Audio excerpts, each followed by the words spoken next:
In this video, I'm going to show you 5 songs that you probably should know if you want to play slap bass. Check it out.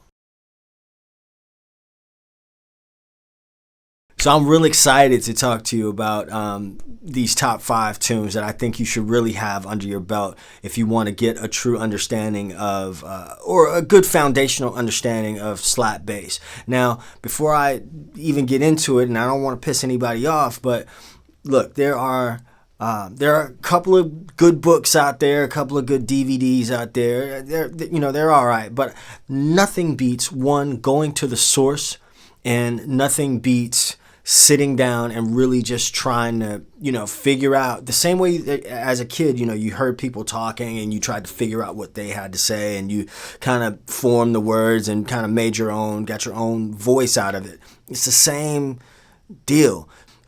So let me just get into it. The first one is going to be Dance to the Music, Sly and the Family Stone. Now, why would I go all the way back? Because, hey, Larry Graham, I don't care what anybody says, Larry Graham is like the godfather of this whole slap bass thing. And I believe that tune is probably one of the first recorded slap bass. And it's not really even a slap bass tune. It's not, slap in the traditional sense. I think, Larry is really using...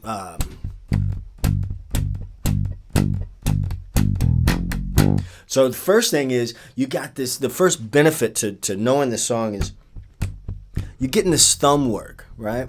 And back in those days, they called it thumping and plucking. It wasn't slapping, it was thumping and plucking, right? And so, look at how far back I am. I'm not even close by the board. Now, can you do this closer to the board? I think when I've seen Larry do this live, he's doing this, right? Listen at those steady eighth notes. Got the chromatic walk up, quintessential funk music language. If you want to play that style of music, you got to kind of, nobody learns how to really speak Spanish out of a book. They go spend some time where people speak Spanish. So, can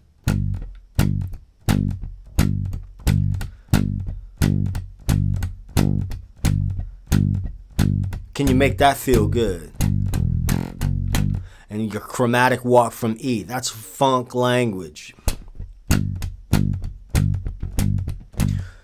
Start playing around with it, you wind up accidentally getting the double thumb happening.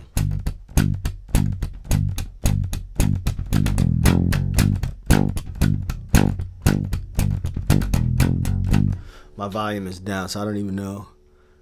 But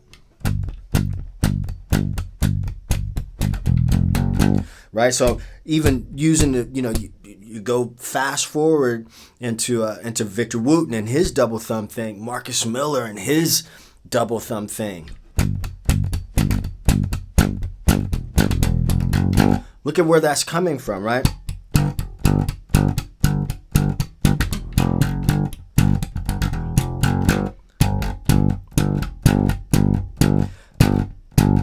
And there's a reason why I'm just like kind of hammering away at it, right? But I'm hammering away at it in that steady eighth note feel.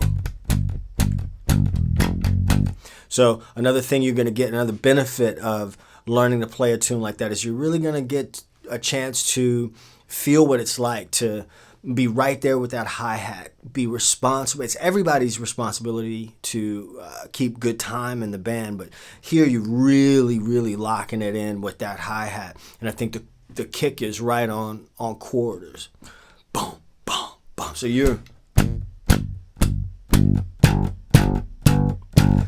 there's quarter notes, right? There's our chromatic walk up from G. If you're going to put that somewhere else,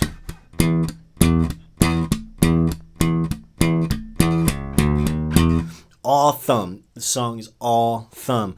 There's no better way to work that out. So let's talk about song number 2. The next tune, I'm purposely not playing the tracks. I'm going to put the links down below so that you can go check out these tracks and check out these records and the incredible kind of road that Larry paved for anybody who's thumping these days. So Everyday People is another one. It's also in G.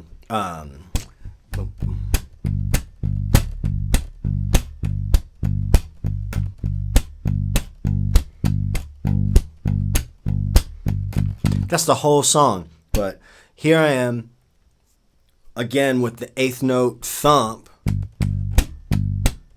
But this time the ands are accented. 1 and 2 and 3 and 4 and 1 and 2 and 3 and 4.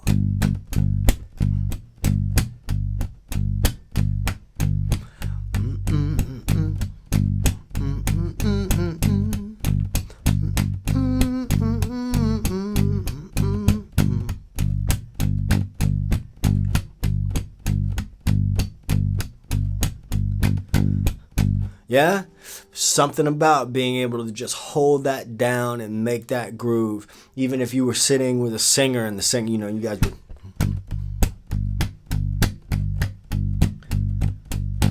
Now, still, this is not. I'm back here, not the thump, the slap thing that we think about in sort of a new school sort of way. However, you can still put it there.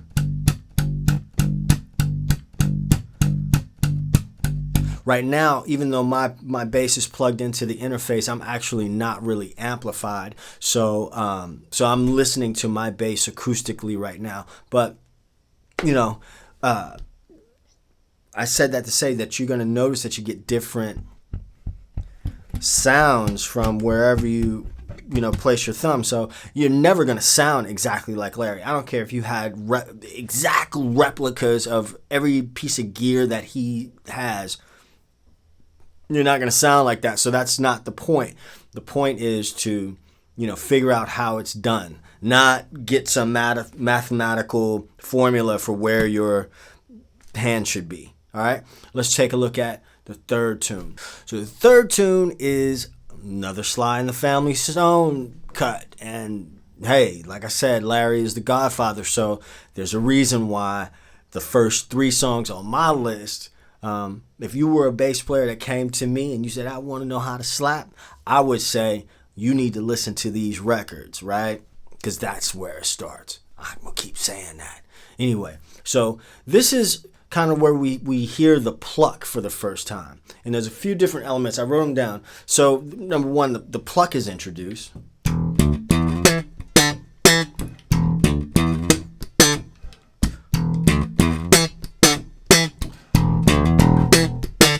So we got the pluck, right? We're slapping from D to E, D flat 7 of E. So we got that. We got some string crossing with the thumb, so we gotta address both the E string and the A string. And octave shapes. Check it out. Jump up to the octave of E and the octave of D. That's where our pluck is. Okay? Now for this, I'm using just my index finger, right? You can use you could use your middle finger or any finger you wanted, to get that sound out. Yeah.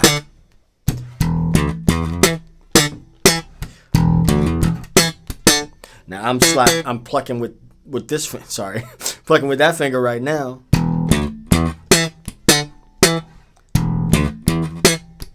There's also a hammer-on.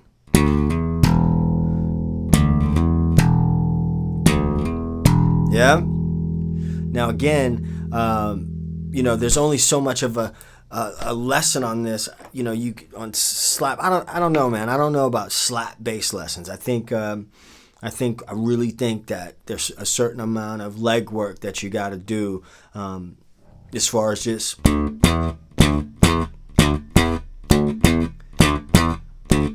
I think I can remember the day when I finally was able to get this kind of a sound out. And it came with a lot of trial and error. There wasn't anybody there to teach me that. Just like there was nobody there to teach that to anyone who really, has that in that style in their repertoire. So let's move on to the next tune. So the next tune is Get the Funk Out My Face by the Brothers Johnson. Of course, Louis Johnson. This is 1976 when this joint came out. Now, by this time in 76, there were other people slapping. I mean, it was becoming definitely a more prevalent thing. But there's a reason why. This is a popular tune. It's a well-known tune. And there's a few different elements that I want to show you. And it'll become a little bit more clear why I picked this particular tune. The first thing is we've got this minor pentatonic shape,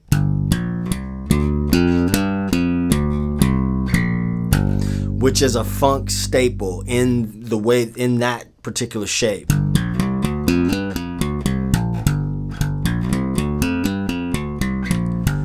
All right, so we've got that. We've got some plucks. We've got some slides. When I play it, the way that I play it, we've got a little bit of a double thumb thing that happens. So let me just show you kind of my little take on it. Not verbatim, but.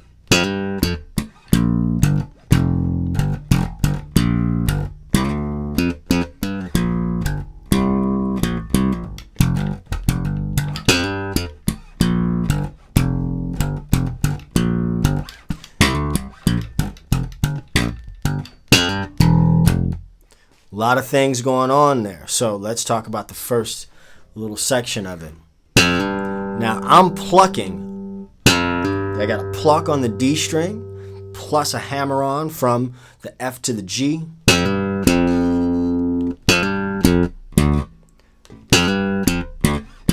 A lot of times that comes out as a dead note when I go to that D. That was a dead note that time. If I play it intentionally, I got.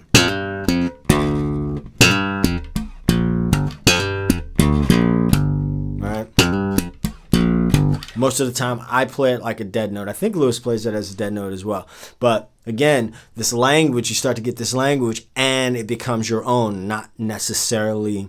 I don't care what I ever do. I ain't gonna never sound like Louis Johnson. Exactly. So, but you will recognize that as being a bass part from the Brothers Johnson. So we've got that. All right, in our minor pentatonic shape.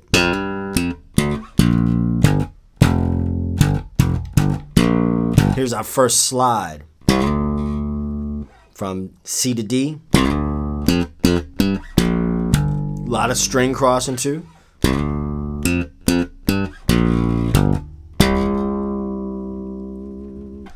Bend.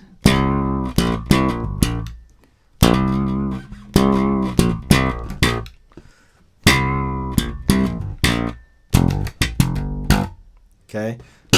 Let's just play that part up to that point.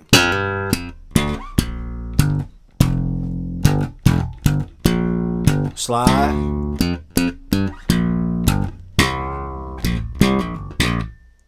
Yeah. Or.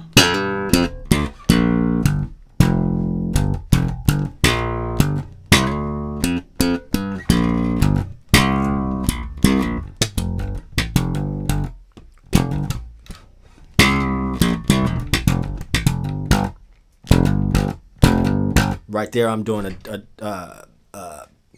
like a double thumb thing there. And I don't know if Louis did that. That's what happened in my trial and error and experimentation. It just kind of accidentally happened. So if you want to learn a technique, you kind of got to put it in some sort of a context. So.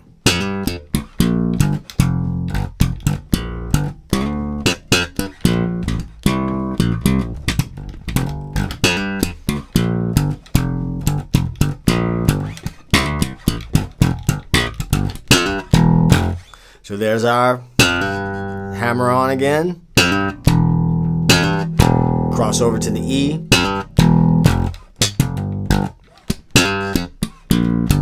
Yeah?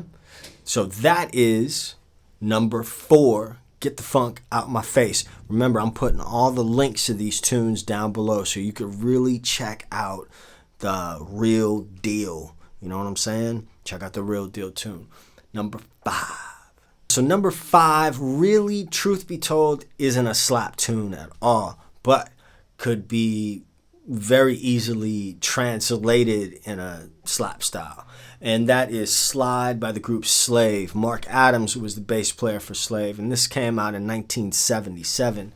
So on the recording, I believe that he is...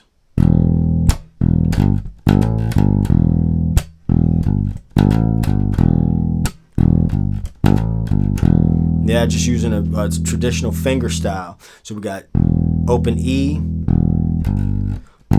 There's our hammer-on, right? So there's some more hammer-ons and string crossing. D to E, D to E. All this is like, that little space is like, you know, if you were to like draw a map of where funk was on the, you know, on the electric bass, that might be the capital. You know what I'm saying? I mean, the funk is all over, but funk is definitely in that whole E-ness. You know what I mean? E-ness. E-ness. Keep it clean, people. So, check it. Now, if I want to translate that to a slap style, I might do this.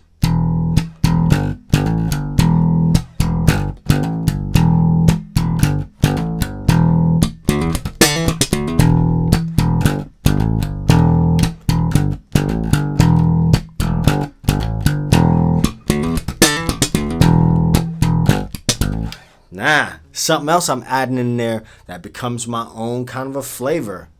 Here's the main groove.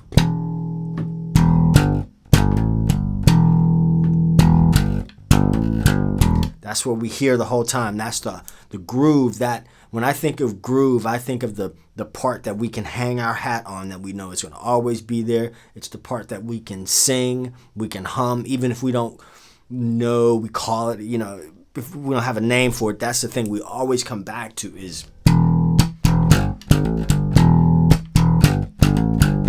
Right, groove ain't always so esoteric, man. Sometimes it's very, very concrete, and that is the part that we recognize, right?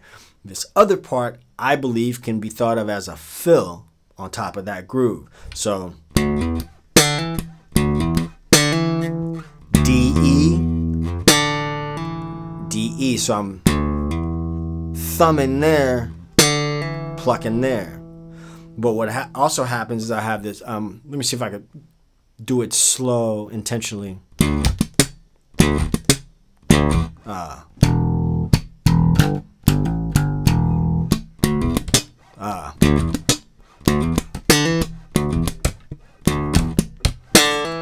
There it is.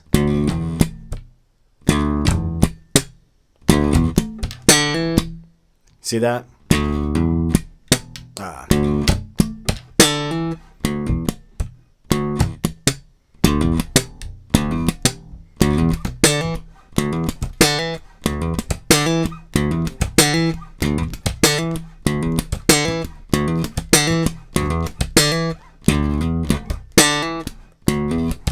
Sometimes stuff is harder to play slow, really slow, than it is fast.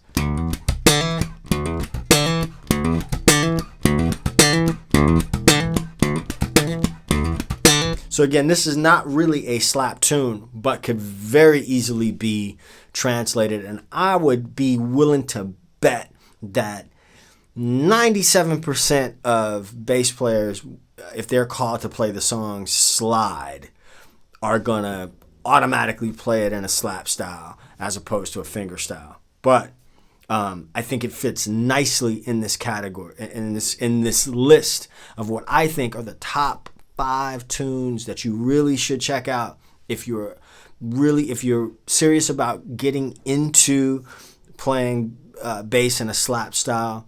Go there. Nothing wrong with Flea. Nothing wrong with, you know, some of these guys that are like mind numbing and what they do as far as slap goes. But don't forget the source. Don't forget the source. We can't forget Larry Graham and Marc Adams and Louis Johnson and so many other cats way back in the, you know, in the day.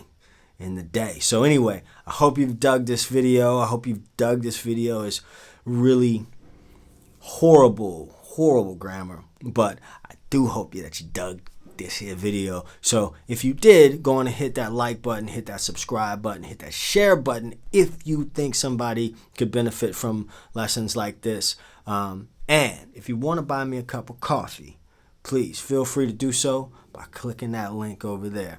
I will see you next Tuesday with the next video. Until then, peace.